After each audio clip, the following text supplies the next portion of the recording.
As Lark exits the dungeon, Sam's having a drink.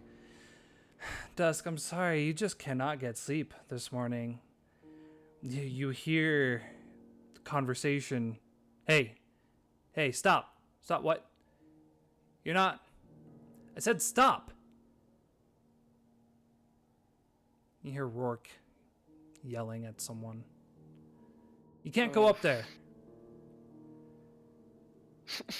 My fucking Oh, shit. I mean, how often does he have to tell people to not come up there? Right? It's ridiculous. What's Dusk's body count at? Well, Dusk, your friend is here. Shazza's been awakened by the truck rolling past. Oh, it was Shazza who was climbing. Yep, it's Shazza who's climbing, just ignoring Rourke. Like, dude, if there's anyone that's allowed up here, it's me. But Rourke doesn't know that. Oh no. Okay. Okay, so he's climbing up. Yep. Okay. So once he's up there, Dusk just like asks him mentally, "What are you doing here?" Rourke, from the outside, you just hear him say, "Shit," and like kind of just walk away. Shazza, just as he kind of gets to the top, I need to leave something with you. You got to keep it safe. What is it? Just let me in. What? It's our way out. Let me in. Oh, okay. So, the door is closed. the hatch. Right. Um. Okay. She opens the hatch. He scurries in real quick. Okay. There's. Man, what? Look, he holds his hand over. Do you have a safe place to hide these? And he flips his hand. He has a set of car keys in his hand. I got him. I got the Emperor's keys. So Dusk will be like a bit conflicted. Okay, so she will ask him, "Are you sure you want to get out of here?"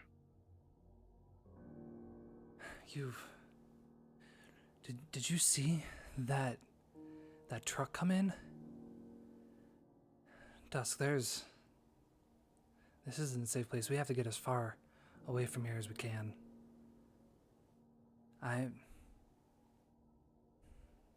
been having some bad dreams.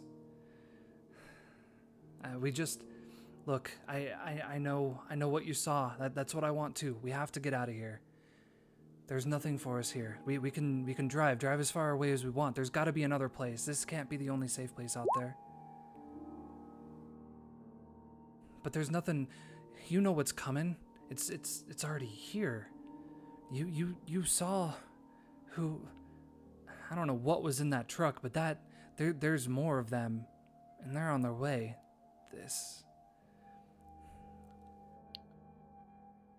And my mom hasn't come home. She's staying down there with all those outsiders. My dad's pissed. Thinks it's my fault. All these fucking people are coming to me like I told them something like I'm somehow leading or you can tell he's like starting to get a bit upset. It's like they expect me to help them, I don't know what's going on. This place is bad. There's gonna be time. He's gonna have his meeting. His what did he call it? His war council. It's gonna be him and like all of the main people. It's gonna be everyone. They have to go. They have to meet. They have to plan. And there's not gonna be anyone watching. There's not gonna be anyone watching his garage. There's not gonna be anyone at the front gate. We just gotta go. I don't care where we go. We just gotta get out of here. Drive, hide in the woods until the war passes, or find another way around Portum, or I don't know. I know as long as I have you there, we're gonna be safe. But there's too much. What makes you think outside is safer than here? Because I've seen it. You've seen it. This is... What is good about this place, Dusk? Why do you want to stay? Because I've been outside. I've spent a good part of a year outside after I ran away. And just running from one place to the other, it's no way to live. I know things here aren't... They may seem like everything is falling apart, but I want to think that maybe we can find a way to just fix it. I think it's better than the outside, Shazza. This can't be the only safe place in the world. Dusk, I know it, you know it. There's no way you get out of this with your hands clean. And I can't have you doing stuff to protect me. There's no one else in this castle that deserves your protection. Only you.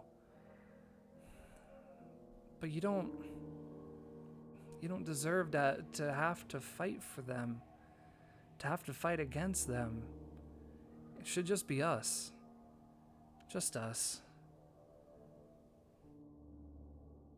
We can hide. For how long? How long until we have to fight for ourselves?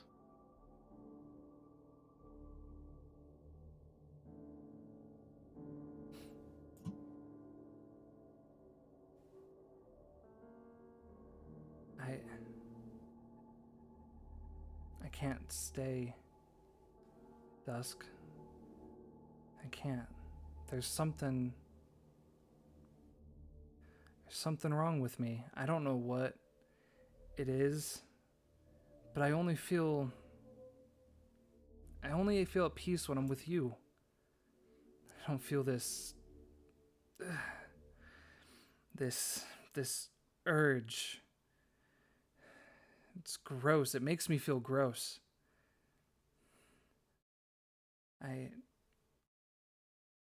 It's this place. Everything's so tainted. It's like a rot has gotten into the meat. Like at my dad's shop. Once it's there, it spreads through everything. There's been so much bad that's happened here.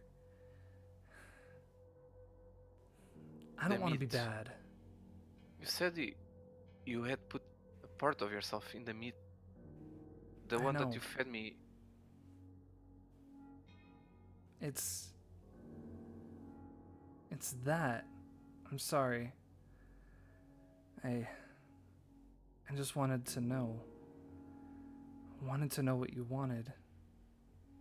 I wanted to give you something for once, like you've given me, but I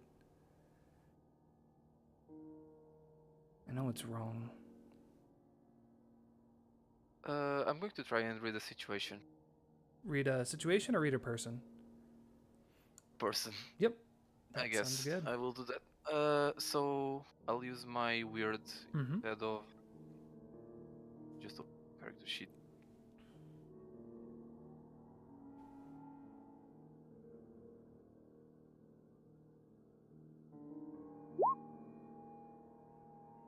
Okay.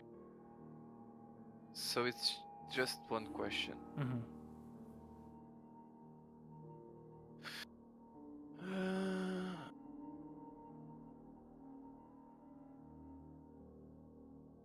Okay, so how could I get him to stay? Because Dusk really, at this point, she's been outside and uh, she knows that sooner or later, even if they run away, things are going to just get worse. It's probably they probably have better chances in the castle. Right. One who understands that very well, Uncle Lark. Dusk, you can tell from the way he's talking. There's definitely, and again, you notice this both through the meat and then also just the way he handles himself. There's something changing in him, and he's acting in many ways like others that you may have been around during your experimentation. Those that are experiencing the initial touches of being a member of the Maelstrom community. And you're not getting the read this is the entity in him. You're getting the read that there is something in him that makes him feel good when he does it, but also makes him feel really guilty when he does. Maybe like the first time that you implanted your puppet strings, like when you did it, and maybe not for you. Maybe Dusk doesn't have that kind of emotion, but it's kind of like that he's discovered that he can do things that, again, in the moment make him feel good and strong and powerful and not weak and scared like he has. But then when he has a moment to think about it, he feels really bad about it, and he blames this place for it. That there's been so much bad, that he himself is turning bad because of it. So getting him to stay would be helping him to understand the changes that are occurring, help him to control himself. Okay, so in that case, I'm going to open my brain. Okay. Just like connect with him. Right. Yay, brain opening. Let's do it. Mm-hmm. Hot diggity. All right.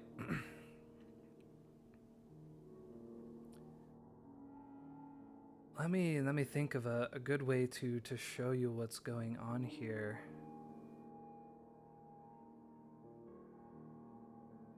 So basically, she's doing this to, like, well, doing it the Dusk way, which is instead of like using words, she's just going to like lead by example. Right. But you're opening your mind to, get an idea of kind of what he is or what he's struggling with. I guess so she can get some insight on how to help him with it. Right. Okay. Yeah, I think what you see a fountain. One of those large fountains that kind of have the back plate, and on the back plate you have a face that the water is pouring from. It's Shazza's face. His mouth is open. Water is just pouring from his mouth into this pool down below. And you see people walking by and taking a cup, dipping into the water, drinking the water, and walking kind of towards a beautiful horizon, a beautiful scenery. And it looks like everyone that is kind of consuming this water is getting something good from it. But then you walk around the fountain and you see kind of the reverse. You see where this water is being drawn from. In order for the good to happen, bad must happen. As 1 cup of water is taken from one side, a cup of blood is poured in the other. It is a cycle.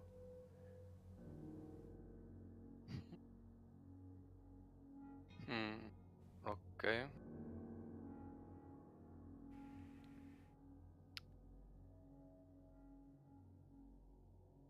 So, okay.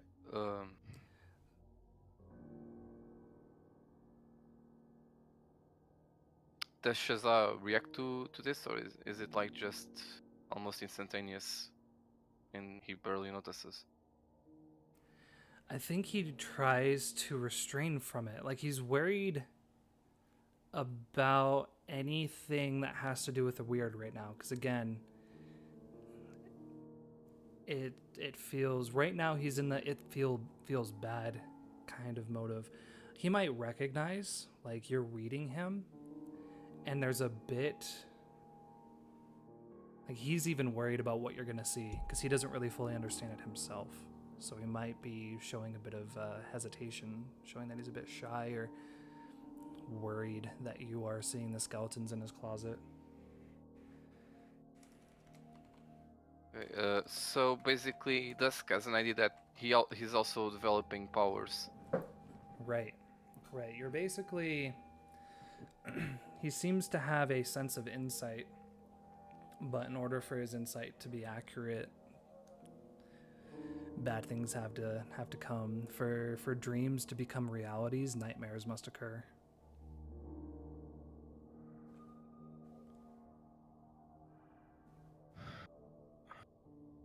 Okay, so after a moment, she will resume the conversation with him.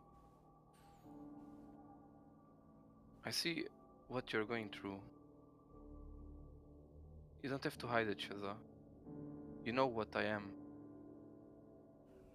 It's not you that I'm scared of. The ones. My dad, the ones I've already shown. These things. They keep coming, they keep wanting more, but I'm the ones that has the nightmares. I saw your nightmare, Dusk. It's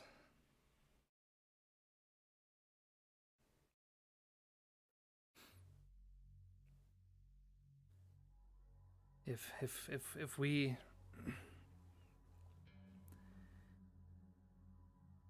go, many will die. Many are gonna die anyways.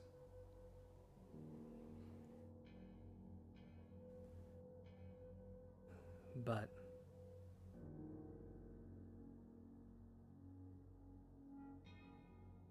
you're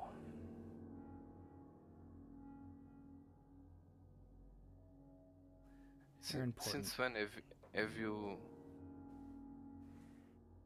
had these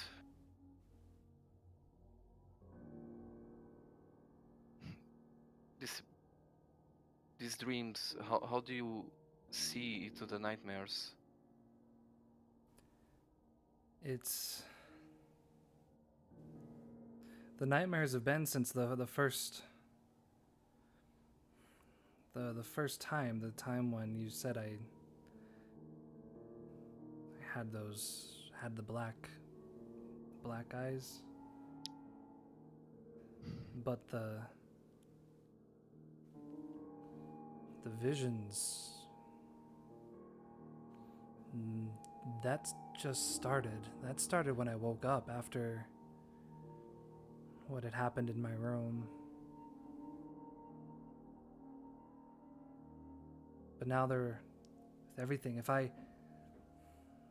someone eats the meat that I touch, or if I talk to someone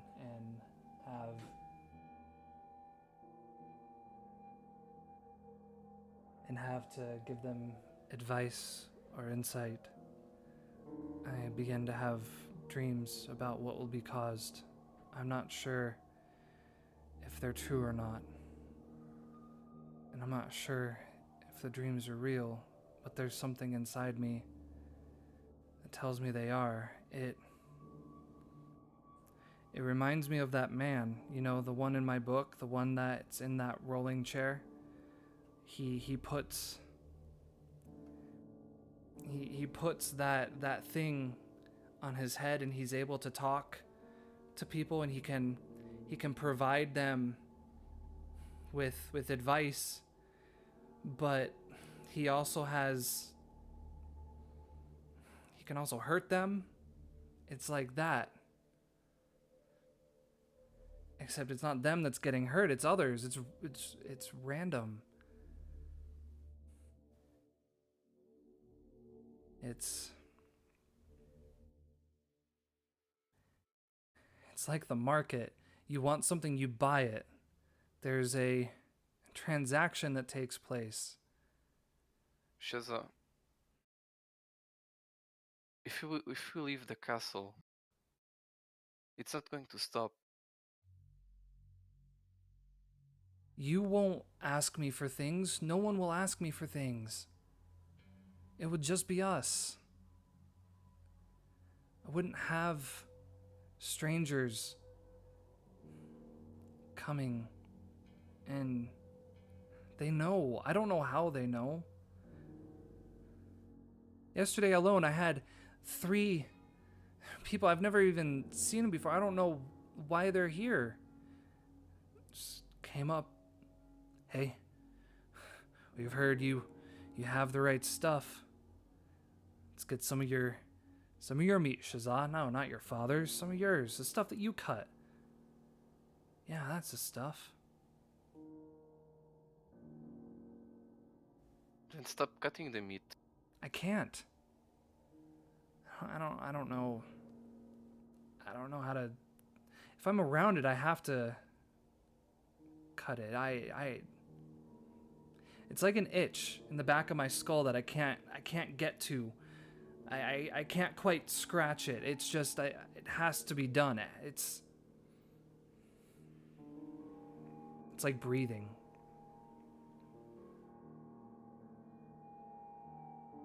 From here, I don't know how to stop myself. Look, we could go out. We could leave this place. We could stay outside for some time. If that's what you want, but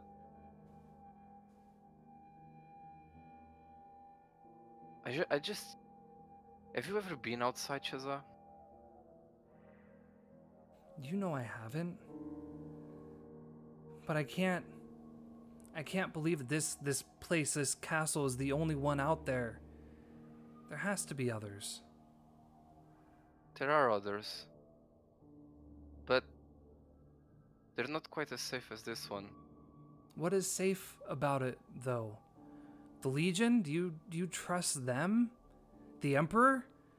He's... There They are... can always fight instead of us. Outside, we fight for ourselves. But when do they come for you to ask you to fight with them? They know what you can do. They have no power over me.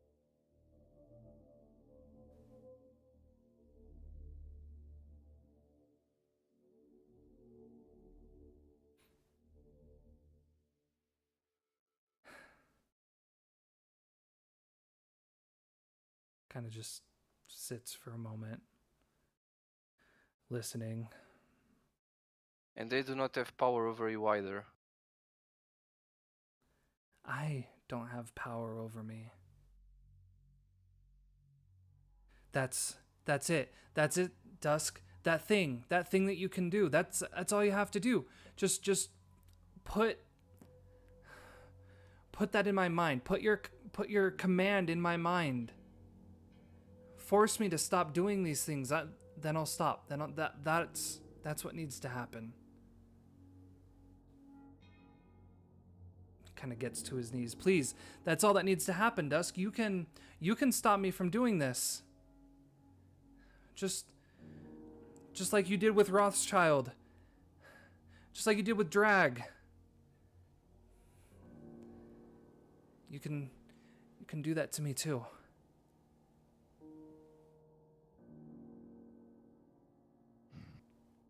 Maybe I can, but will it still be you? Is this still me? You're just... Maybe you're right. Maybe something in the castle is causing all of this, but there really isn't going back now. I want to help you, but I don't want to just implant some command on you. I want you to be you. Okay. I get it. Kind of grabs the keys. Puts them back in his pocket. Alright, I'll stay. If you stay, I'll stay. Look, Shazza, I really don't want to make you do this. If going outside is what you really want, we can go outside. But I just want you... I just think you would be safer in here. I thought I was doing what you wanted. But if that's not what you wanted, I just want to do what you want.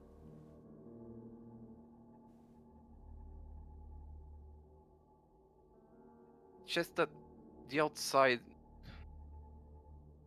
Trust me when I say that it can get even worse than this.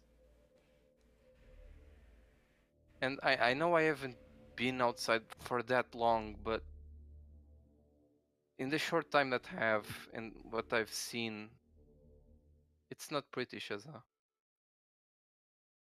I know.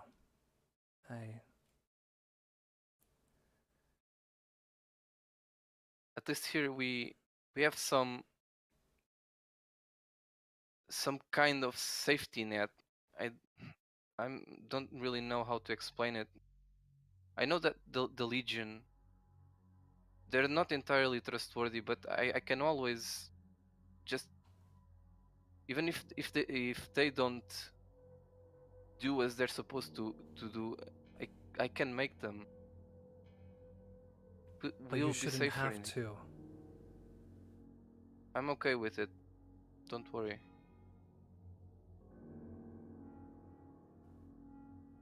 Alright. Like I said, I'll stay if you'll stay. Just stay with me when the fight comes. Don't go with them. Whatever it takes. We'll stay together. I will. And she places a hand over his. Smiles. Alright. I should get going. My dad's gonna need to open his shop soon. Don't worry. I'll get this under control. If you need help with anything, you know what to do. I know. He begins to make his way out. Sam, you've headed over, kind of pounded on the tavern. They've got a bit of It's not great stuff. Some swill for you to consume. You're there for a little bit when the legate comes back in, kind of knocks on the door.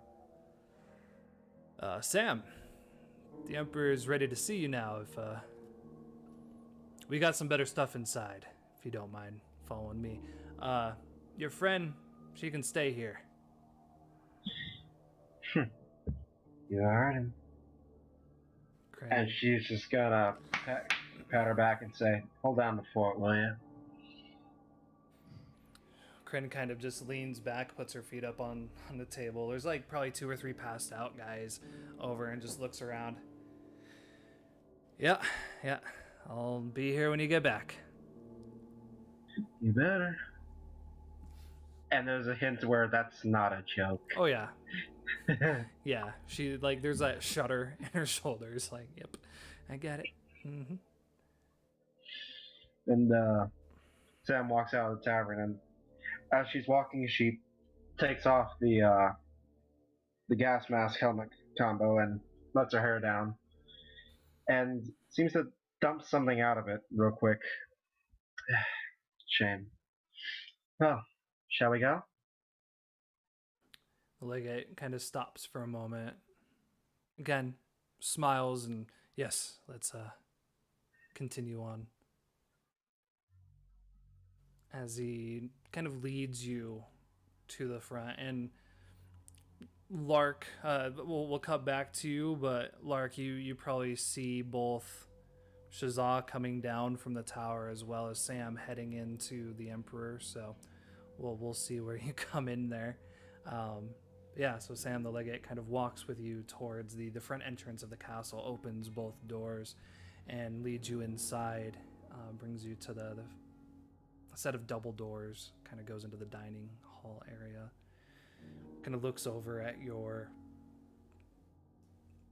uniform, the gun on your back, the grenade launcher on my side, the shotgun on my side, just armed to the teeth. Kind of stops before he opens. I got anything to worry about with you going in there? No, not this time. All right. And good. she kind of reaches up and opens it to reveal that each chamber is currently empty. Right. Swings the door open, and you can see that the room is very well lit, fireplaces all around. There is a plate with a variety of fruits, maybe a bit of ham, bacon, that kind of thing. A pitcher of water and another pitcher of wine, 2 glasses set next. There's probably 2 or 3 servants that are off to the side, and sitting at the far end of the table, dressed in very nice clothing with his arms across the table, is the Emperor. He sees you come in, stands, and begins to make his way around the table towards you. So, you must be Sam. That's me. And you must be the Emperor that Lark so graciously told me about. Ah, I am indeed. It is great to finally put a face to the name. Please come sit, join me for breakfast, if you will. Gladly. And she'll walk over and take a seat, but she's not going to start eating yet. Right. The Emperor kind of walks back over to his chair, sits down, leans kind of forward, just staring directly into your eyes. So, Lark says you went with a caravan. You clearly have quite a good deal of armament, but I'm more interested, if you don't mind. The encounter up on the hill, he said that you portrayed great ability. Fill me in. What happened up there? It was nothing but much.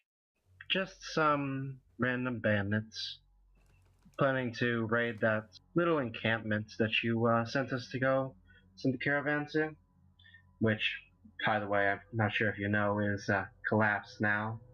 Not sure how that went down. Saw that on my way back. But Stops. Go ahead. Oh, no, go ahead, if he stops. Yeah, well, you can tell there was a lot of information that just came in outright there. He gonna have to stop to process that. Say Raiders to Princey's Place, and Princey's Place is collapsed. That is news. Though I saw no body, so hopefully your, she kind of grins wide at this, friends are well. Leans back in his chair. Those are no friends of mine. No, those weird I know. fucks up there. And you Lark can made tell that he. abundantly clear. Go ahead. She just smiles and goes, I know. Lark made that abundantly clear. When he says like those weird fucks up there, you can tell that's a directive to see if there's an emotion behind Sam.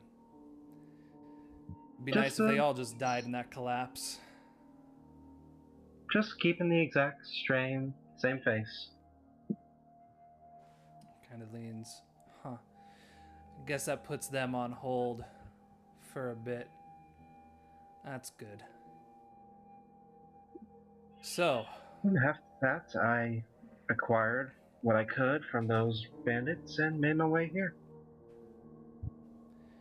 right.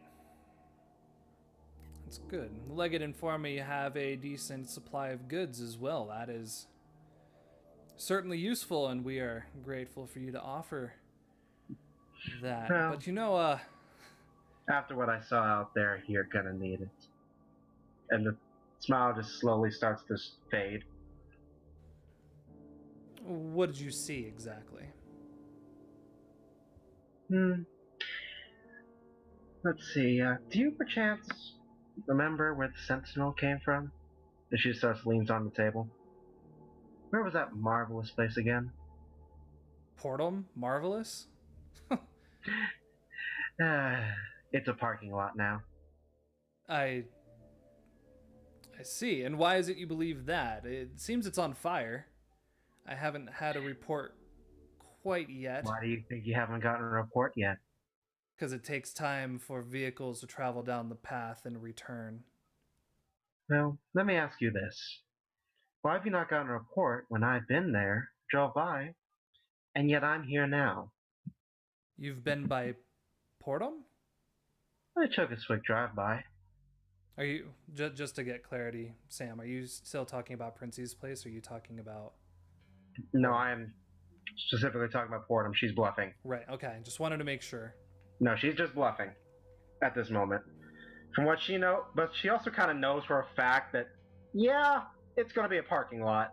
Right. If it's her gang attacking, there is no way, because she was at Portum, there is no way they're going to be able to stop that. That fire was just like the first shot. That thing's going to be burned to the ground.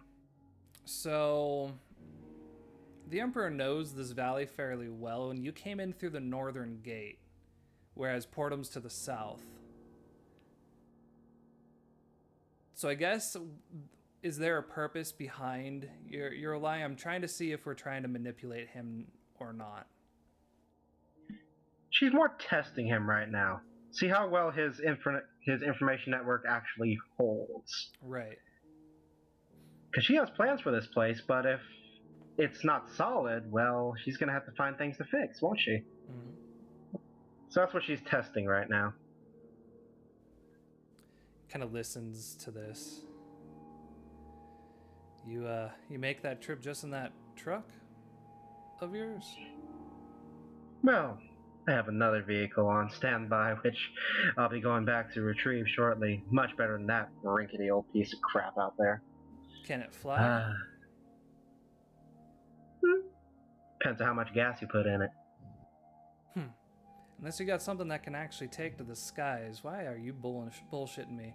It is a 2-day trip just to get down to Portum alone. You're telling me that you went all the way north to Princey's Place, another 2-day trip to the north, somehow to the south, and then entered at my northern gate after driving by Portal. I'm glad Lark wasn't bullshitting me. And she slowly reaches for the water and picks it up. Sorry, it's a bad habit of mine. I like to make sure those I work with aren't fucking retards. Which, you passed. Good. I But prefer I'm those not that are kidding more... when it's going to be a parking lot. As she slowly takes a sip. The ones attacking are going to make sure there's nothing left of that place. Those sentinels are not going to be prepared to handle anything.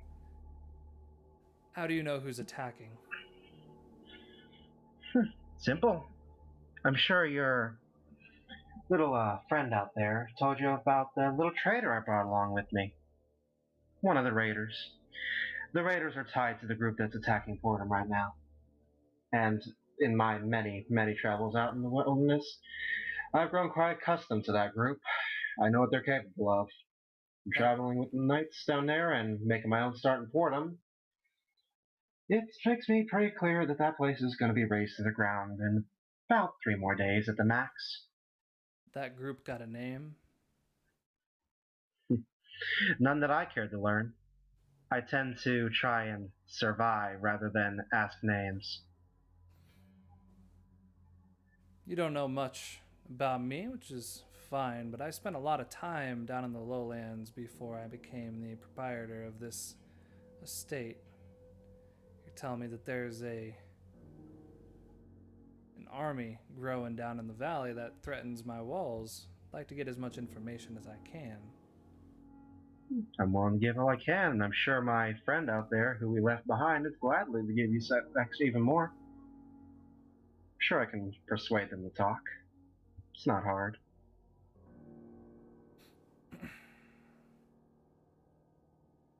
But of course, nothing comes free.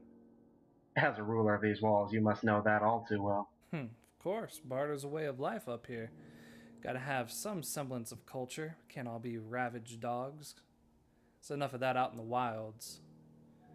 And she just kind of smiles at that, but her eyes slightly narrow at that last bit. Yes, I'm glad we can agree. Now then, on to other matters. And she just slowly sets it down and just inspects the food a little bit before reaching into one of her pockets and sprinkling a light powder across it. It's a little bit oddly colored. It's very a bright fluorescent blue, and it's a very thick powder. Very, very thick. Right. And after laying that on the food, she picks up a slice of ham and slowly starts munching on it. So, other than information, is that all you want to speak with me of? Or should we just get straight to business? Business. I like your nature. That's good.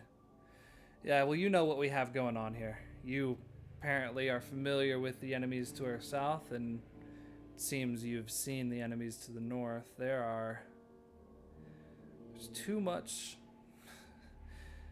War's coming. And, well, I like this place. I like the future that it could have. A place to offer folks to get out of the... get out of the weeds, as it were. It seems others are not so fond of that. You know what? I've got some great men, but we are not plenty. Seems you have the capability to take out more than a few, and if you are familiar with the enemy that's heading our way, I'd be honored if you would fight with us.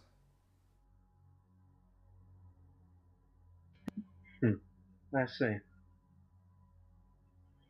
And what does that entail? Well,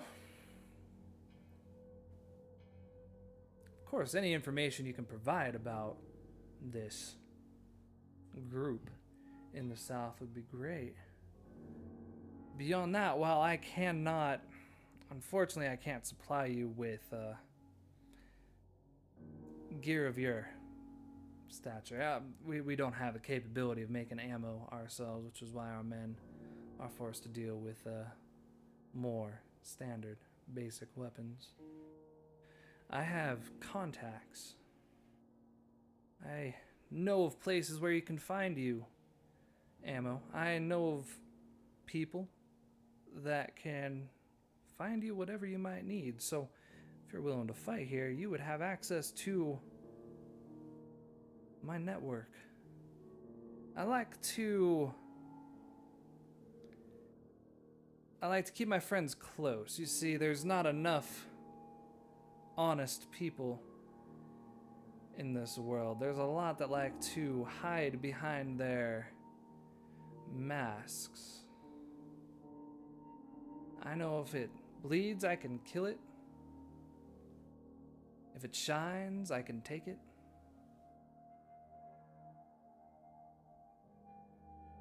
But there's an element here. It kind of stands up. There's an element that I do not quite understand myself, and I need soldiers to fight against it as well. The influence of these shadows. Smiles. Exactly.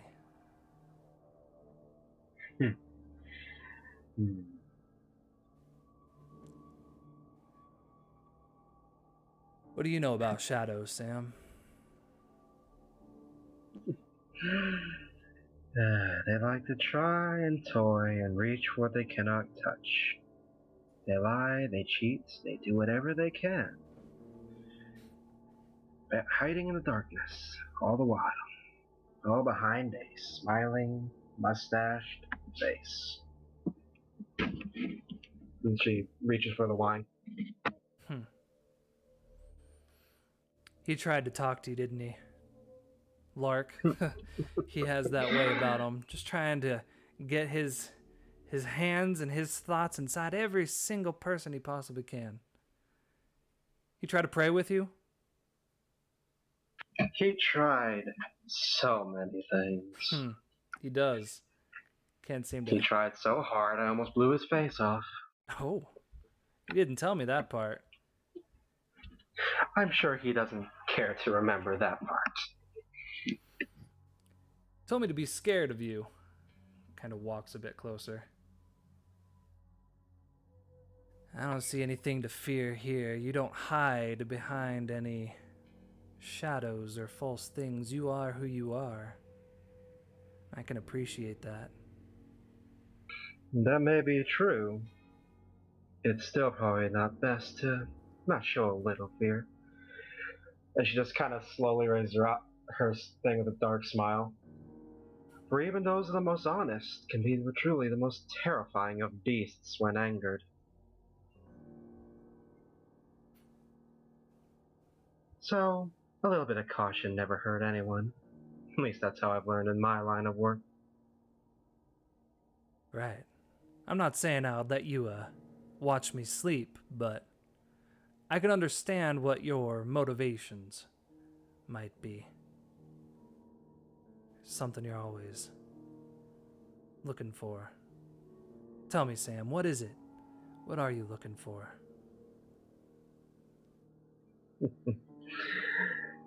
I'm afraid that comes later. And she just slowly drinks on the wine, and after taking a couple sips, she starts swishing it in the glass. What I want, I cannot have. At least, not yet. So until that's attainable, I'd rather keep it to myself. The less obstacles that life tends to throw at me, the easier it'll be. You know? I can understand that a future goal. It's good to have those. Gives you something to look forward to. Well, I know you've probably had a long bit of work. Just wanted the opportunity to meet you again, put a face to the name. I'll be getting a group of people together in about a day's time to discuss what might be going on at Portum Princey. Make sure we have all of our walls covered. I'd welcome you to that table. You might be able to provide an insight that some of these fat bellies can't. I'll be honored.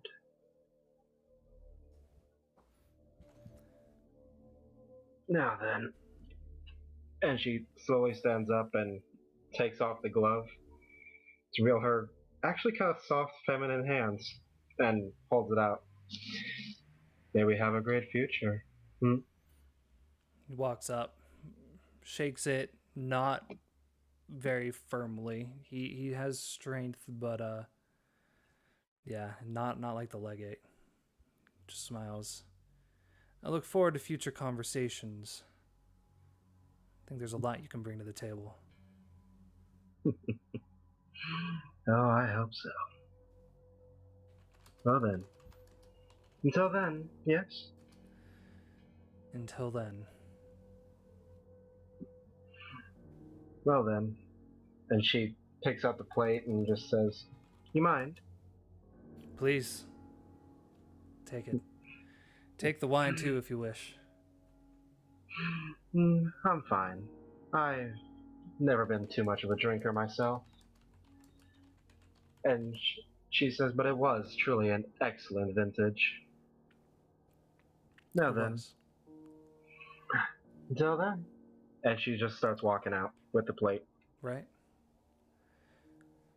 So as she exits, Chris, you're to the bunker. Twins are behind you. They are not out of breath. You are breathing a bit heavy. They stop at this building, kind of crooked to one side, snow piled up. They've never traveled this far away from home before. It's an unfamiliar place. You can tell like the hair on the back of their neck stands up, but they just watch to see what you do. Oh, God. Goddamn snow. Oh. Oh, it's this way. This isn't the real place. The real place is underneath. And he starts walking towards the secret room. Kind of grabs his key card and just says, "By the way, are either of you do anything to hurt my friend down here, I will not hesitate to put 3 holes in your skull and use you as a bowling ball. Gotcha?" They both stop, recognize you're gonna help us. We have no reason to harm you or your friend. Let's just, I don't know, get whatever we need and get out quick. All right, then. And Lark flashes the key card and the secret door opens. They both immediately like step back, kind of drawing their bows for a moment. Again, I have no idea what that is. Yeah, and the door just opens, and Lark just kind of looks at them. Don't break anything. Trust me, if there was anything dangerous down here, I would have already found it. Sorry, just a bit jumpy. You get all this is probably pretty new to you, but just keep your cool, all right? They just nod. All right, the door opens, and Chris begins walking down the stairs. Right. And I imagine as you get closer, you start hearing Boulevard of Broken Mhm. Dreams, which Chris actually does look back to kind of get their reaction. Again, like it's the quarters are a bit more cramped, so they've put their bows on their back and they're making their way down, but they've never heard anything but maybe whatever Princey and his people would consider hymns or something, like, which I doubt probably- is anything like music. It's more of groans and moans. Yeah, they have some like odd tribal type ceremony. Right. They're intrigued by it. It's almost like hearing a bird call for the first time. Chris is just kind of continuing to walk. Used to be a lot of sounds like that before everything just kind of fell apart. Kind of took it for granted back when I had it, and now that I'm just hearing the same one over and over, it's amazing the things you miss after they're gone. Yeah, kind of like our family. Can we hurry it up? Chris just kind of doesn't give a reply and just keeps going. His name? Trying to make conversation. Whatever. Right, they're kind of dicks. Yeah. Oh, yeah, this will be fun. All right, so Lark eventually kind of gets to like the main area and standard routine of pulling off his excess clothing and stowing the rifle. Right, and immediately, I mean, this is a completely unfamiliar place. They don't even know what they're looking at. They've wandered into a place of electronics, of papers, of man-made things, and yeah, they're so they don't even know what to be looking at. There's so many things to look at. They're just studying the entire area.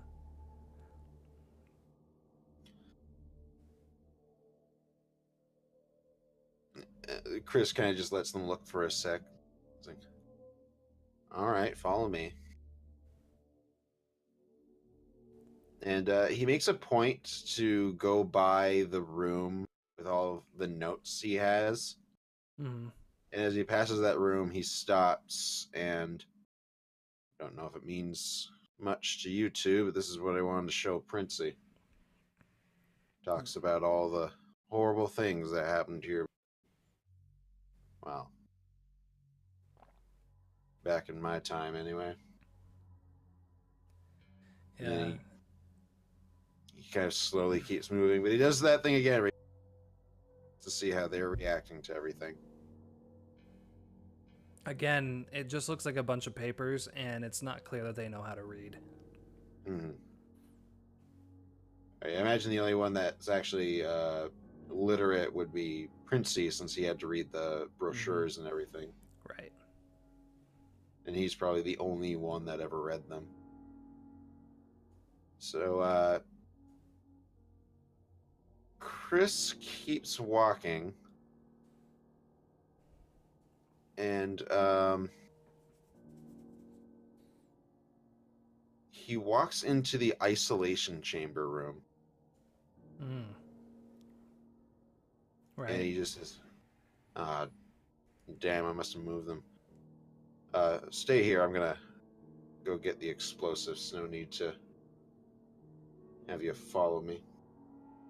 And Chris, he's gonna leave to where the explosives are. There probably aren't a lot. There was probably more in the armory, which he can't get to. But he gets what he can, and he heads back into the chamber room. He kind of looks in, and he's kind of like hoping that they're looking at the isolation unit. I imagine it's kind of it takes up a majority of the room. It's got a bit of like a cylinder shape that like some sort of sliding door that locks.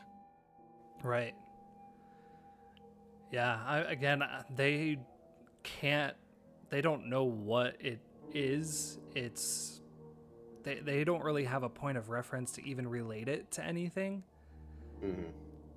It is alien to them. And the fact that you keep referencing, they're just confused by you as a whole. Like, they're not even sure if all this is real. They just know, okay, if their father trusts you, I guess they need to as well.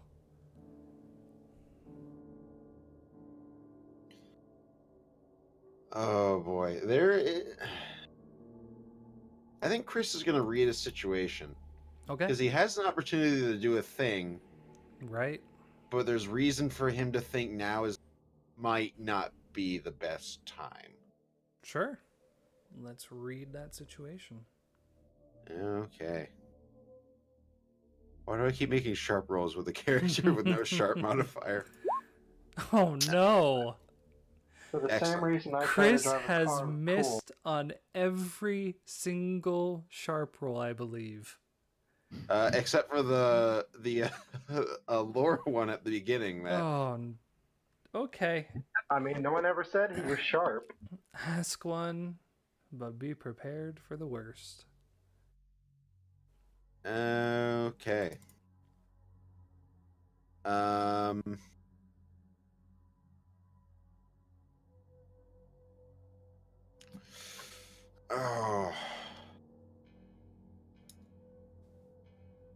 What should I be on the lookout for? Chris wants to know if he's looking for a sign whether or not now is the time to take care of these two or wait. Right. Because he knows that there are going to be consequences one way or another. He just can't decide in the moment if it's worth it. Right. Chris knows absolutely that these are beings that should not exist. They are dangerous beyond what you even know is dangerous. They are the only element of Princey that exists outside of the contained structure.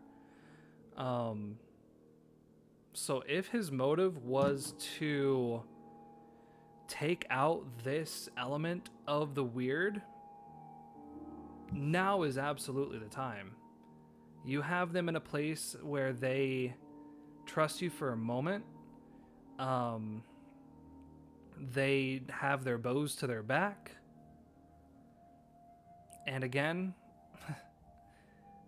you have everything else related to this case. If you had a case file of Princey and his people, this is the only loose page outside of that case file.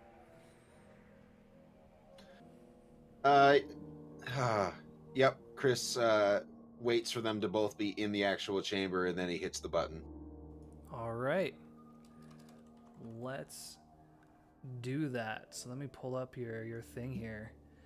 So yeah, you basically the button kind of closes the door behind them. There's a bit of the sound of like psh, as the air kind of restricts itself to that room. So for this,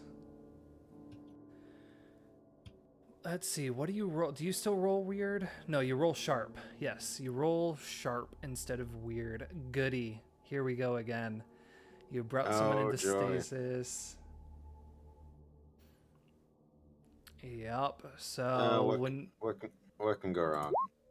Hey. Hey. All right. So on a hit, let's see.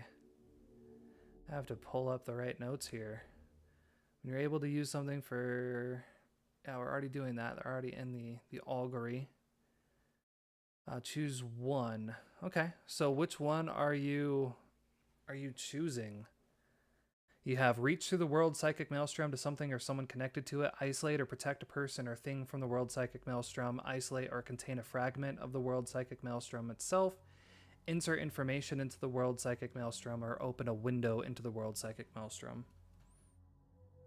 I think this would be like contain and isolate, right? Because the idea is that this is going to cut them off from the maelstrom. Mm-hmm. Yep. And then on a 10 plus, you can choose 2. It persists for a while without you actively maintaining it. It reaches deep into the world psychic maelstrom. It reaches broadly throughout the world psychic maelstrom. It's stable and contained, no bleeding. I would definitely say stable and contained, because that's going to prevent any. I imagine that'll prevent immediate backlash. Mm-hmm. I'm going to say,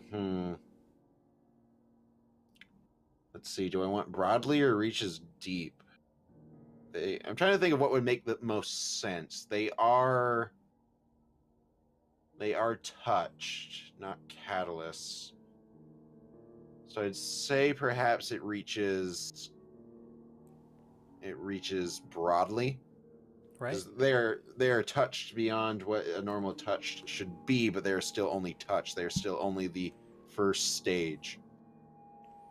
Right. So I imagine it can only reach so deep. So But as because I got 2 of them and they are at a kind of Mm-hmm. advanced stage, yeah, I feel that fictionally makes the most sense. as you hit that button, like there's a little sensor that goes off, a beeping, and you kind of go over to this monitor that lights up with a series of just various readings, both, you know, kind of the anything scientific that they would have used in the past. Both the twins immediately like react to this and turn to face the mirror, or face the window. Again, you don't see anything, you just see goggles and you see their white forms, and they seem confused for a moment. Chris just like shrugs, like, I don't know what happened. And then you see this twitch in their shoulder, and you see them look towards each other. One of them goes to reach out and grab the other one for stability, and you see the shoulder kind of crumples a bit. And almost like someone has pricked a balloon and the air is slowly deflating, you see both these forms start to almost melt. You don't see anything coming from them, but their uniforms, their outfits just begin to shrink upon themselves. Yeah, Chris is definitely looking at any monitor indicate like basically he wants to confirm that they are like isolated and not like be melding with the maelstrom, Right. because his worst nightmare would be at creating 2 breeders here and now. Right. So he's like frantically looking to make sure that's not what's happening. You yeah, you're kind of reading the levels to just see the elements of weird within the room. There's definitely this energy that is being exerted, and it is looking for an escape, almost like this energy has a plan, that it was expecting at some point that it would no longer be within the constraints of the twins, and it has nowhere to go. It is combined this element of light. You can't see it through your eyes, but you can see it on the monitors, just kind of bouncing around the room, looking for an escape. Again, an expectation that there was supposed to be something more, and there's not at the moment.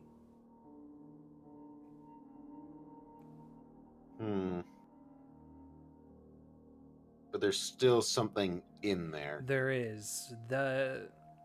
While their physical forms are no longer there, whatever the energy within them, that still exists.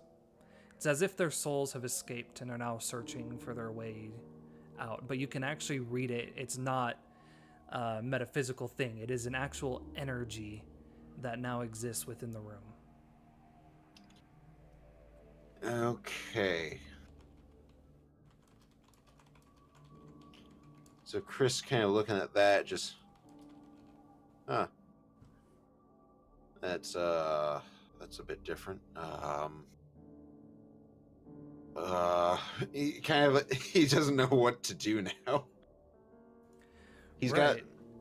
he got what he wanted, but there's like this unexpected byproduct, and he's like in a bit of a gradually increasing panic of like, what do I do with this?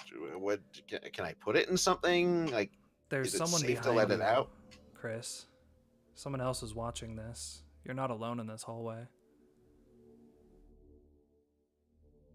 Tammy's Chris, standing there, her eyes darting around the room.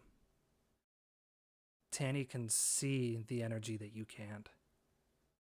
And she's following it like a cat watching a fly buzzing around the room. Just eyes darting up, down, left, right.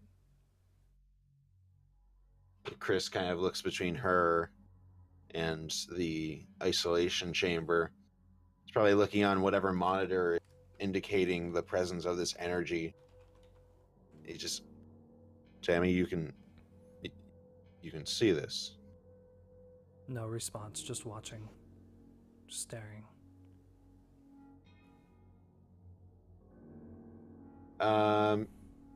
Chris keeps an eye on Tammy, and he's going to hover his hand over the button to open the chamber and see if she reacts. She steps towards the door. Like the exit? Towards the Towards door the chamber. into the chamber. He just kind of looks at that for a bit. He's like, Tammy, do you think I should open this? See a tear fall down her cheek.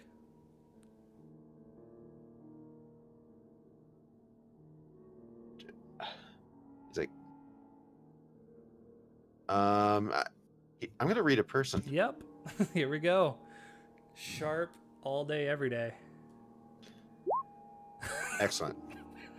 Well, you know what? I got an improvement from it. So one way or another, it was worth doing. Mm-hmm.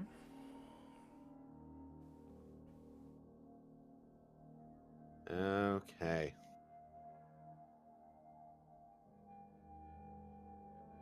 So, one question.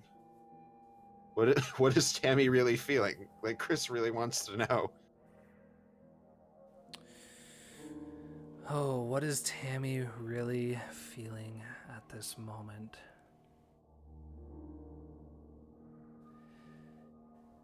It's a mixed amount of emotions. She is happy to see a semblance of light because she's been dealing with lots of darkness. Mm-hmm. She's also sad that elements of light have fallen because of it. Her emotions are basically, yeah, she is more happy than sad. Happy that there are other things in the Shadow Man out there, and they seem to be a bit better, and also a bit happy that the isolation chamber worked. And maybe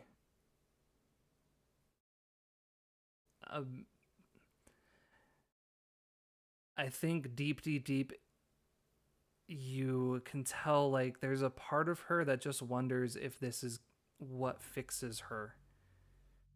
It's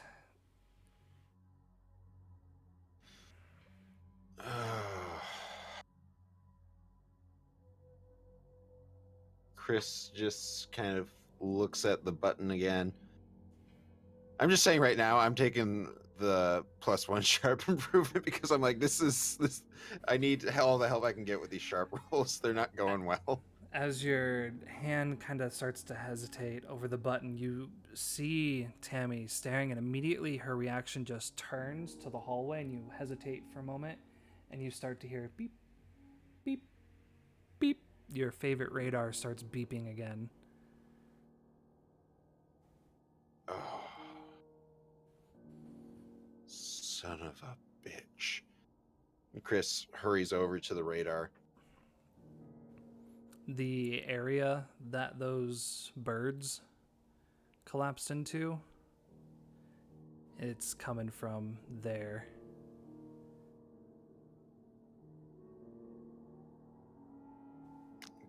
Chris just looks at that. Oh, he didn't. Oh, he did? Hell. Oh, hell. Oh, hell. like just like a series of grunts because Chris doesn't even know how to properly filter the emotions he is feeling right now. Right. God damn it. God damn it! And then he's gonna rush back into the isolation chamber and hit the button. All right. He's just like out loud. He's like, "Fuck it! What's the worst that can happen, right?" Yeah, absolutely. Chris is like having a slight meltdown at this point. Yep. Yeah, no, this is gonna be. So this is what happens. you immediately hit the button because there's like this weird morph of sound. Like you hear the beep of the radar begin to kind of fall in line to the beats of the drum of the song, and like there's this pulsing radiation coming from the monitors. You can even hear like a single tear drop on the floor, and there's just Chris's heavy breathing. You pound this button and the doors open, and you hear Tammy gasp.